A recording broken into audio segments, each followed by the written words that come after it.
So,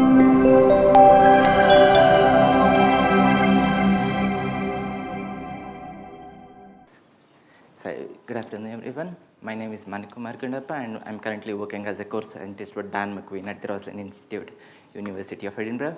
So, my talk today will be focusing on my work on comparative regulomics, which looks into the conservation and evolution of regulatory elements in salmonids following the whole genome duplication event.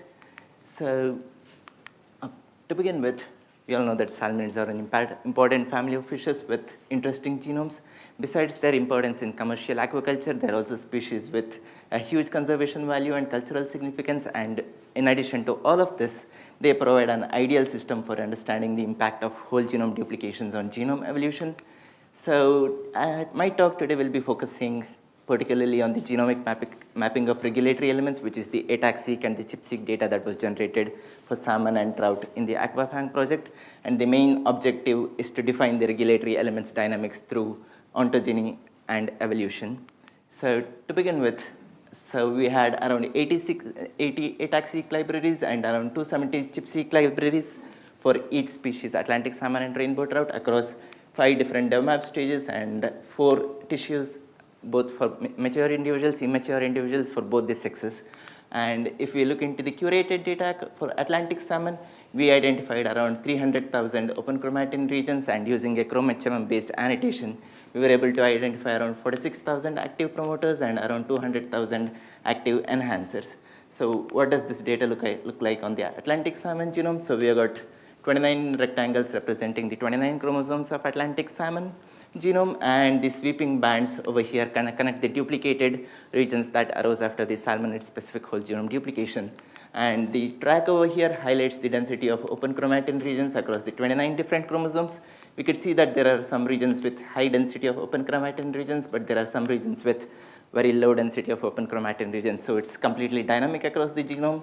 And if we particularly look into the active enhancer and active promoter landscape, we can see that the density of promoters is fairly consistent through the entire genome.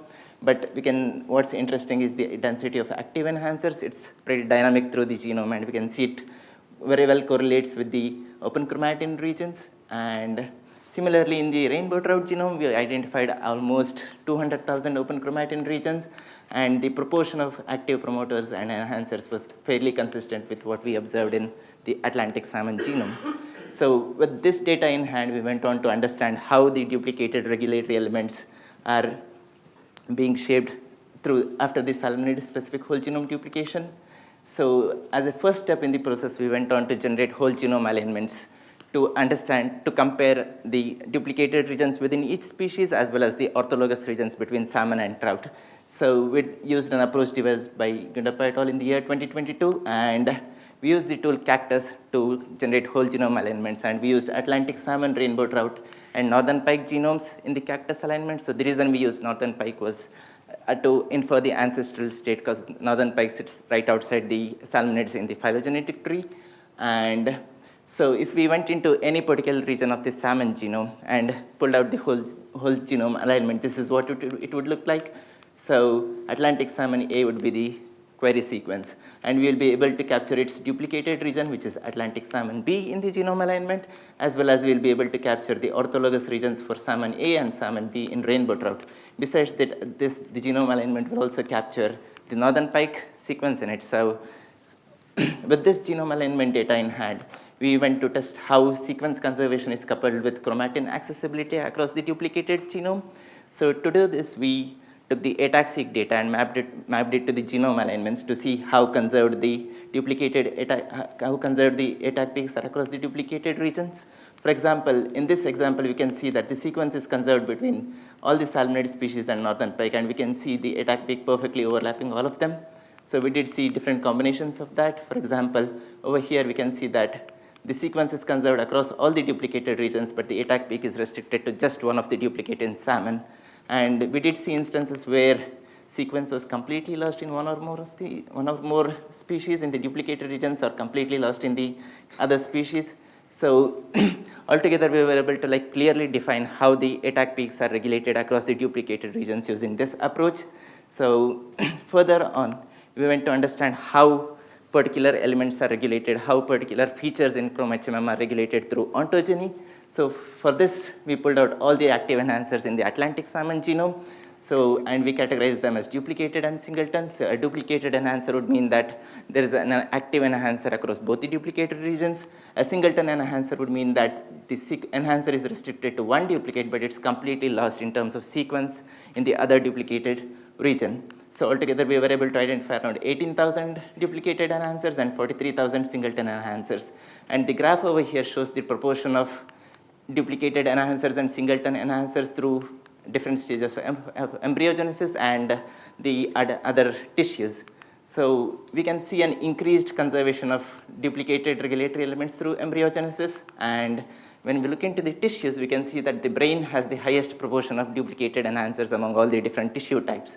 And interestingly, the results correlate very well with what Diego presented earlier. So we can see that the when he looked into his gene expression data, he observed the lowest amount of divergence between duplicated genes was observed in the late embryogenesis stage, and this perfectly correlates with the highest amount of duplicated enhancers being active in the late embryogenesis stage. So we can see that there is a strong coupling between our regulatory element data and the expression data, which is actually very interesting and confirmation that the data is like making proper sense. And then if you look into the same picture, but look into the dynamics of the entire singleton elements and the duplicated enhancers, we can see that the results are consistent with the hourglass model of development, which states that the highest evolutionary constraint on development is in late embryogenesis, while the early embryogenesis and the adult tissues are like showing the lowest constraint on development.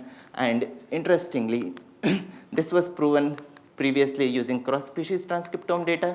So in this study by Malatas in the year 2018, they observed the highest similarity between transcriptomes of different species in late embryogenesis. But this is the first strong evidence that the hourglass model holds up for duplicated gene expression as well as regulatory elements that are retained after whole genome duplication. So this is an interesting finding of this study. And further on, I went into looking into the evolutionary conservation of regulatory elements within these regulatory elements. To do this, I started by calling conserved non-coding elements, which are sections of DNA that are highly conserved evolutionarily. So many of these CNAs play regulatory roles. For example, they could be developmental enhancers that have got a key role in embryogenesis. So we started by identifying CNAs in the northern pike genome. So we used northern pike because it could be used to infer the ancestral state in both the salmon genome and the trout genome. So that was the reason we used northern pike as a reference to call CNEs. And this was done by our collaborators at IBANS using a multi-Z alignment of 46 genomes using this Pegasus procedure. So one interesting thing was that each of the CNE had an evolutionary age associated with it. For example, 21,000 CNEs were conserved across the entire euteleostomy, which is around 450 million years. And we observed around 8.6% of the CNEs to be conserved between Procanthroptera, which is just salmon and its outgroup northern pike.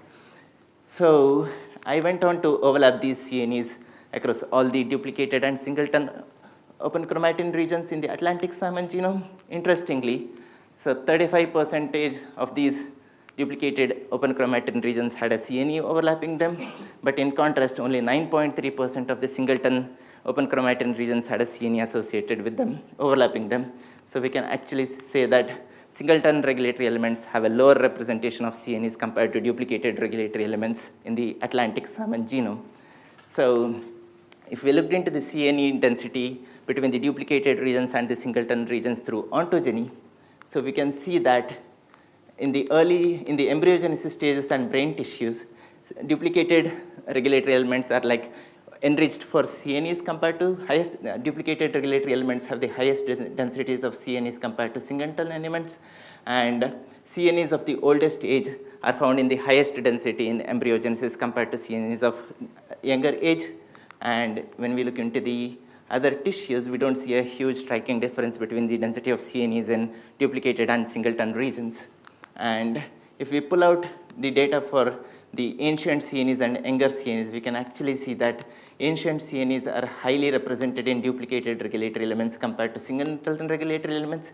But if you look into the more recent CNEs, there's no striking difference between their density in the duplicated and singleton regulatory elements. So this could actually mean that the ancient CNEs are being retained in the duplicated regions for actually regulating the genome. So we can actually say that the duplicated regulatory networks are highly overrepresented in conserved developmental phenotypes in salmonids.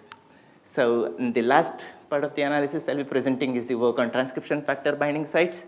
So transcription factors are key proteins that control the rate of gene expression.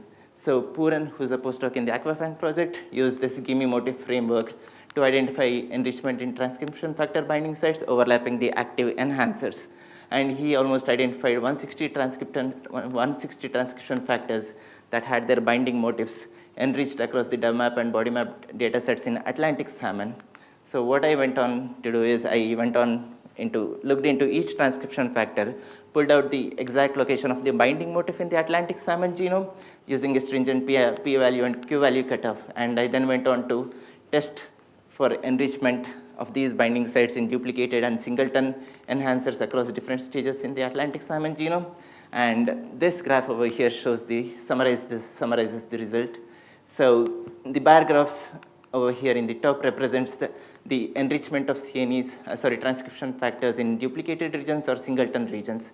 So we can actually see that majority of the transcription factors have their binding motifs enriched in duplicated enhancers, while a few number of these transcription factors have their binding motifs enriched in singleton enhancers. And the heat plot over here in the bottom shows the tissue where the activity of the binding motifs are present. A red color would indicate that the transcription factor binding site is restricted to singleton enhancers only, while yellow color would indicate that the binding motifs were present both in singleton and duplicated enhancers, but they were just enriched in one of the types. And a blue color would indicate that the transcription factor binding motifs were completely restricted to duplicated enhancers. And if we just look into fold change of these transcription factors, we can see that, for example, this transcription factor rest is almost enriched 12 times in the duplicated enhancers compared to singleton enhancers. So this effect is actually very interesting. So we can summarize that there's an increased enrichment factor for transcription factor binding motifs in duplicated enhancers compared to singleton enhancers. So to conclude, so our database of regulatory elements provides a critical window into evolutionary constraint that shapes gene expression in a duplicated genome. And this data also has value in aquaculture. So for example, it was proven that evolutionary conserved genomic regions are more likely to influence traits in this study in the year 2021. Also, genetic variants that overlap, that are conserved between both the salmonid species and that have a CNE falling within it, are more likely to represent causal variants. And these regions can be exploited for a more precise GWAS approach or a genomic prediction study. So with this, I'd like to thank all my collaborators for contributing to different aspects of this study, and thank you everyone for listening.